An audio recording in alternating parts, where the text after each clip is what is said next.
एक कौवा जंगल में रहता था और अपने जीवन से संतुष्ट था।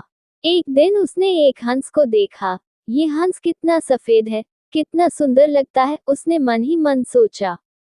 उसे लगा कि यह सुंदर हंस दुनिया में सबसे सुखी पक्षी होगा, जबकि मैं तो कितना काला हूँ। ये सब सोचकर वह काफी परेशान हो गया और उससे रहा नहीं गया। उसने अपने मनोभाव हंस को बताए। हंस ने कहा, वास्तविकता ऐसी है कि पहले मैं खुद को आसपास के सभी पक्षियों में सुखी समझता था। लेकिन जब मैंने तोते को देखा तो पाया कि उसके दो रंग हैं तथा वह बहुत ही मीठा बोलता है। तब से मुझे लगा कि सभी पक्षियों में तोता ही सुंदर तथा सुखी है। अब कौवा तोते के पास गया।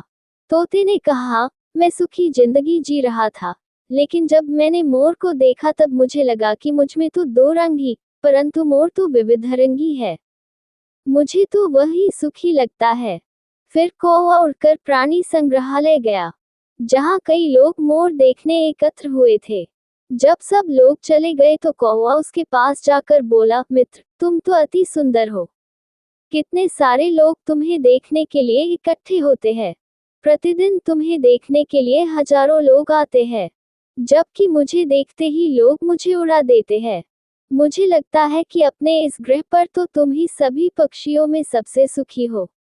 मोर ने गहरी सांस लेते हुए कहा, मैं हमेशा सोचता था कि मैं इस पृथ्वी पर अति सुंदर हूँ, मैं ही अति सुखी हूँ। परंतु मेरे सौंदर्य के कारण ही मैं यहाँ पिंजरे में बंद हूँ। मैंने सारे प्राणी में गौर से देखे तो मैं समझा कि कौवा ही ऐसा पक्षी है जिसे पिंजरे में बंद नहीं किया जाता। मुझे तो लगता है कि काश मैं भी तुम्हारी तरह एक कौवा होता तो स्वतंत्रता से सभी जगह घूमता उड़ता, सुखी रहता।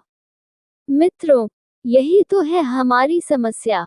हम अनावश्यक ही दूसरों से अपनी तुलना किया करते हैं और दुखी उदास बनते हैं।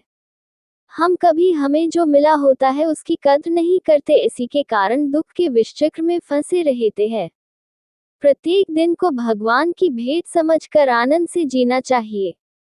सुखी होना तो सब चाहते हैं, लेकिन सुखी रहने के लिए सुख की चाबी हाथ करनी होगी तथा दूसरों से तुलना करना छोड़ना होगा, क्योंकि तुलना करना दुख को न्योता देने के समान है।